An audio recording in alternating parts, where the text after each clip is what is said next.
நான் வந்து ஆக்சுவலாக வந்து டாக்டரேட்டுங்க. நான் ஃபிலோசபிக்கல் டாக்டரேட் இன் ஆஸ்ட்ராலஜி. நான் வந்து என்னோடய பேஷனேட் ஆஸ்ட்ரோ அப்படிங்கிறதுனால நான் ஆஸ்ட்ராலஜியில் டாக்டரேட் முடித்தேங்க. அடுத்தது பார்த்திங்கன்னா நான் லா பை ப்ரொஃபஷன். என்னோடய வந்து எஜுகேஷன் மெயினாக வந்து ஐம் லாயர். ஓகேங்களா, அது என்னோடய பேஷன் அப்படிங்கிறதுனால அதில் வந்து டாக்டரேட் பண்ணியிருக்கேன். So people use to mention, நீங்கள் டாக்டராக இருந்தாலும் சரி, அதாவது வந்து என்ன சொல்கிறதுங்க, மெடிசன் படித்த டாக்டராக இருந்தாலும் சரி, டாக்டரேட்டாக இருந்தாலும் சரி, டாக்டர்னு தான் மென்ஷன் பண்ணுவாங்க. அது ஒரு புனை பெயர் ஆகிடுச்சு எனக்கு. டாக்டர் கனிமொழி சந்தோஷ்னு கூப்பிடல. அடுத்தது வந்துட்டு நான் அந்த ஹெல்த் ப்ரியாரிட்டி நிறையா இருக்கிறதுனால என்னோடய வீடியோஸ் வந்துட்டு மேக்ஸிமம் ஹெல்த் பேசிஸில் இருக்குங்க. அதன் ரீதியாக விஷயங்களை வச்சுக்கிட்டு நான் வந்து டாக்டர் அவங்க வந்து இந்த மாதிரி ஒரு சர்ச்சை கிளப்பிட்டுருக்காங்களே தவிர, நான் பேசிக்கலி ஒரு லாயருங்க. அந்த ஆஸ்ட்ராலஜியில் டாக்டரேட் முடிச்சிருக்கேன்.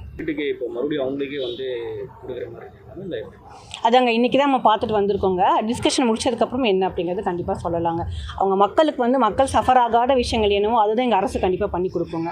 அதனால் கொஞ்சம் எனக்கு இந்த ஒரு டைம் கொடுத்தீங்க அப்படின்னா என்ன அப்படிங்கிறது சொல்லுவேன்.